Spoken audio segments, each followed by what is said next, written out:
Hey guys, welcome to Wonder Wednesday. Today we're going to be talking about 5 signs that you are not getting the amount of sleep that you need. And we're not talking about yawning or burning eyes here. Some of these might not be quite as obvious. And then I'm going to be sharing 5 tips or strategies that you can start implementing tonight to try to get some better sleep. Okay, so welcome to Wonder Wednesday. I'm Tara. I am a nutritionist, a health coach, a personal trainer, and a registered nurse. I would say what qualifies me to talk about sleep more than any of those things above is the fact that I'm a mama of 2 little kids. I know how important sleep is. I know how hard it can be to get the right amount of sleep. So a lot of these strategies that I'm sharing today are tried and true. I've tested them out myself, and these are things that are going to help. I hope they do anyway. So every Wednesday I come to you guys at 1:15 Eastern time. I know that's kind of like a strange time, but that's when I can get my daughter off to school, get my son down for his nap, and then come to you guys live. So I want something that you guys can rely on, and so 1:15 it is. So every Wednesday I come to you and talk about something that I'm wondering about. I always end it off with a question, and I like when you guys can comment and let me know what your answer to that question is, and let me know if these are helpful for you. Please feel free, as always, to share them with anyone that you feel will benefit from this. Let me quickly go back and talk about the last 2 Wonder Wednesdays I did in case you missed them. So 2 weeks ago, we talked about sugar. So with Halloween coming up around the corner, I just want to mention again, and I will post a link to the Sugar Wonder Wednesday later after this video is over. I'll post that link. But we did a little sugar math, and the biggest takeaway is that 4 grams of sugar equals 1 teaspoon. All right, so now I challenge you every time that you pick up a package and look at the back, tell me if you're not doing a little division each time, okay? If you pick up your drink and there's 24 grams of sugar, how many teaspoons is that? It's 6. You can use your calculator, you can use your fingers, you can ask your school-age children if they've done their division homework already, whatever it is, but I challenge you to not try to do sugar math every time you look at the label from now on. So that was 2 weeks ago, and I'm going to post that again because with Halloween coming up in a few days, I feel like it's very relevant to know how much sugar we're all taking in. And then last week, I spoke about immunity, okay? With cold and flu season coming up, I wanted to share some tips about keeping yourself and your family healthy without just constantly having to revert to washing your hands and kissing it up to God. So I shared a couple strategies, and one of which was sleep. So today we're going to be diving a little deeper into sleep. I happen to be doing a whole immunity takeover in my Facebook group, my private Facebook group this week. The group is called Lean In with Tara Allen Health. I'll post the link for that as well. And each day we're talking about a different topic related to your immune system. So Monday was nutrition, Tuesday was fitness, and today we happen to be speaking about sleep. So as I was going over all the notes and things I wanted to share with my private group, I figured I'd pull out a few of those items and share it today with you guys, okay? Of course, if you want to get into the deeper conversation, come on over and join us in the group. So let's talk about the 5 signs that you are not getting enough sleep, okay? One is you're feeling a little brain foggy, okay?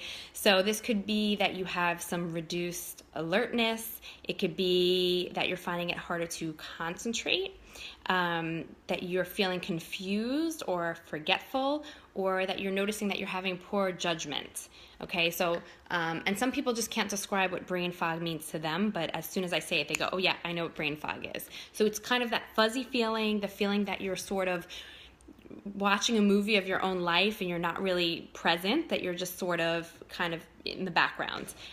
So if you have that brain fog, one of the reasons could be that you are not getting the sleep that you need. And the reason is because when we sleep, that's our time to cement memories and experiences and things that we've learned into our long-term memory. So it comes from the short-term memory and it gets moved over into the long-term memory. And when those things aren't happening, it's kind of like there's a backlog.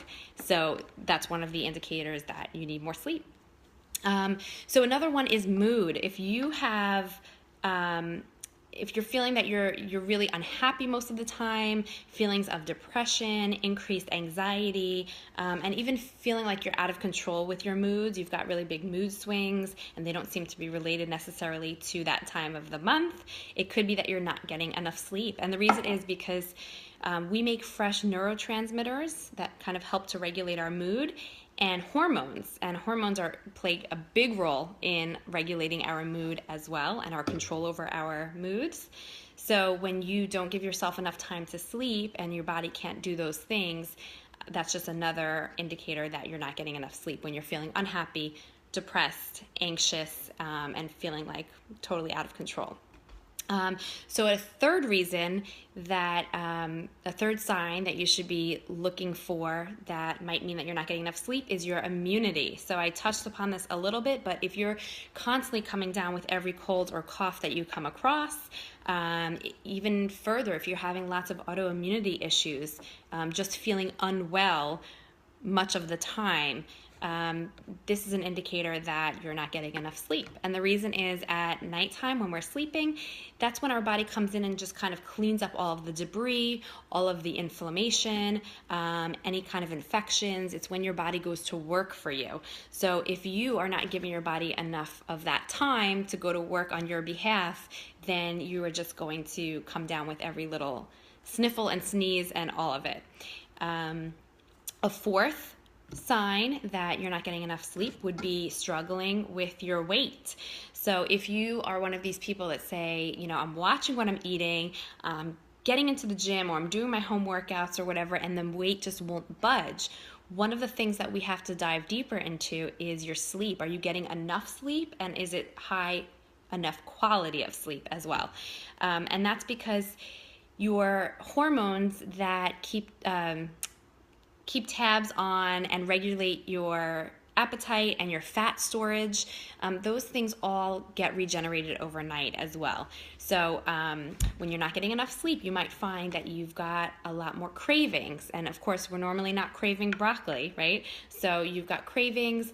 You might be hungrier, so your appetite's a bit out of control. So it's just kind of a whole spiraling effect there. So when you get enough sleep, your body's able to come in and just regulate things a little bit more. So that's a good place to start. So the fifth sign that you're not getting enough sleep is that you are lethargic. So you might say, duh, Tara, that does make total sense.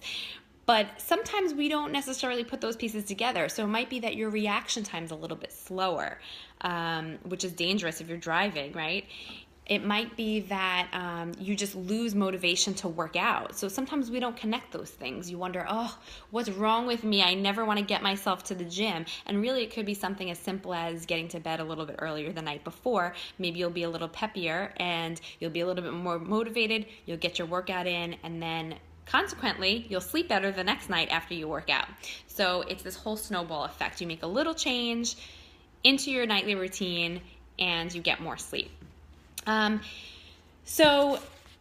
right, now you might be thinking, that's great. So I fit some of those signs, Tara, or maybe you just already know you're not getting enough sleep. So what are some tips and strategies to getting that good night's sleep?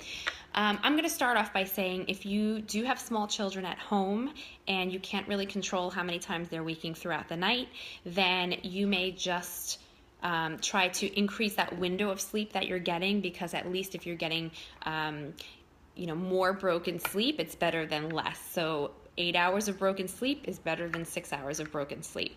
So just trying to get to bed a little earlier really does help. Now, something that could be going on that you're not aware of is, if you are getting enough of that sleep, or you think you are, the quality might be disrupted. You might not even realize it. If you're drinking alcohol before you go to sleep, you're going to get a lower quality sleep. It just happens. So am I saying that I never drink a glass of wine before I go to bed? No, but I am saying that I don't do it on a nightly basis, because my sleep would just be so wrecked. And I've got a little dude who happens to be napping right now that is not really a fan of sleep at nighttime. So I have to really make some other choices so that I can get a little bit in here and there, even though it's broken sleep. So Okay, so one tip would be to schedule your bedtime, right? So the things that we put on our schedules tend to get done a little bit quicker, a little bit more consistently is what I mean.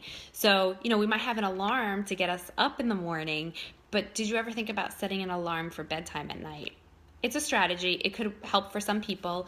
You could even set the alarm 30 minutes before bed, let's say you want to get in bed at 10, set your alarm for 9:30, and maybe that's the time that you do any last minute screen time. You shut off the TV, you shut off your phone or whatever. I know I'm totally sounding like a party pooper, so just know I'm not talking about every single day, 7 days a week. I'm just talking about what it is that you do most of the time. Or even if you're not doing it at all, maybe you start to do it some of the time. So maybe right now you're staying up till midnight every night. Maybe choose one day this week that you're going to try to get in bed by 10 o'clock and see what that does for you. It's an experiment. See what happens the next day, if your mood's any better, if your motivation is any better, and if your immune system starts to peak a little bit more. So also, when you wake up in the morning, aim to get as much natural light as early on in the day as possible. That just helps to set your circadian rhythm for the day. So when you get that natural sunlight in your eyes, so it could be that you actually go outside for a little bit. Maybe you have your coffee on the porch. Maybe you just open up all the blinds in your house and you kind of look out the window. Whatever it is that helps to set your body like this is morning time, and then this way, as the sun sets later on in the day, it'll be a little bit easier to go to sleep. Instead of just having artificial light all the time, our bodies aren't used to all that artificial light. So this is a good way to set your body to the day-night rhythm. Exercise also. So if you can just do whatever it takes to get a little bit of movement in, or a little more than you've been getting, preferably the first half of the day, either first thing in the morning or maybe a walk during lunchtime, something like that. That's going to boost those endorphins, and it's going to give you a natural little high that you'll slowly come down off of towards the nighttime, and then that's when your melatonin kicks in and helps you to fall asleep. So there's all these rhythms and patterns to our hormones, and if you can get that natural sunlight, that activity, that exercise first thing in the morning, it's going to be easier to go to sleep at nighttime. And even if you believe that you don't have any trouble falling asleep at nighttime, you might be waking up often. Maybe you're aware of it or maybe you're not, and this is just going to help you stay asleep a little bit more. It's going to help your body just to totally regulate itself. Okay, I kind of touched upon it before, but how about turning off your electronics? That artificial blue light that comes through our TV screen, our iPads, our phones, all of it is very unnatural and tells our body that we need to be up during the daytime. So if you can shut off your screens and jump right in bed and fall asleep, you still are not getting into that deep sleep that you need to as quickly as you should be. It's affecting you whether you know it or not. So I'm somebody that is working pretty much until I go to sleep, so I'm always on my screens. This is definitely an area that I have to work on, and it might be something as simple as putting my phone down 10 minutes before I plan to climb into bed. Going and grabbing a cup of herbal tea, doing some stretching, doing something, anything else other than watching TV or being on your phones right before you get into bed. Just try it. You don't have to do this forever. That's the cool thing about us, that we can always do little experiments on ourselves. So try it for one night, try it for 2 nights, see what happens, and let me know. I'm curious to hear if you try this little experiment, if you were able to put that phone down. And then lastly, my 5th tip for you guys for today is to do a brain dump before you climb into bed. A brain dump is whether it's on your computer typing or, but not if it's within 10 minutes of going to sleep, right? Or just old-fashioned paper and pen. I have a notebook that I carry with me everywhere, and just kind of collecting your thoughts, whether this is just capturing some to-dos that are like swimming around in your head, things that you didn't get to today, things you want to get to tomorrow, appointments, all of that stuff, capturing it on paper. Even it could be as deep as your feelings, or there's just whatever it is that's inside of you that you need to get out, whatever is ruminating in your head when you're laying down at night and having trouble falling asleep, get that out on paper, and then it's the paper's problem. until the morning time. So you don't have to worry about remembering anything because it's all there for you. And this way I know I can just put it away and know that I'm not going to forget whatever it was. It's all on the paper and I'm going to review it again in the morning anyway. So do a brain dump before you go to sleep and see if that helps if you've got that anxious energy. All right, so on this Wonder Wednesday, I'm wondering if you already are a beauty sleep queen or if this is an area that you can improve upon. And I'll have a part 2 to that question. If this is an area that you can improve upon, is it that you're not getting long enough sleep, or do you believe that the quality of your sleep is interrupted? Are you waking up often during the night that you don't know why? Are you feeling any of these symptoms that show that you really could benefit from some more sleep? Over in my group today, I'm actually going to be sharing, I believe it's 17 tips. So I shared 5 with you guys today, and I'm going to be doing a total of 17 over in the group. So if you want to join the conversation and get all that extra information, go ahead and join us, and I'll post a link up and down. And also, yes, if you want to scroll back to yesterday's content, which is fitness, and Monday's content, which is nutrition, of course, that stuff is all available once you join the group. You just have to scroll back. And stay tuned because I have a cool little exciting announcement to make at the end of the week. So join us in the group, and let's talk about immunity and try to get your beauty sleep tonight. All right? Have a great day, and I'll see you in the next video. Bye.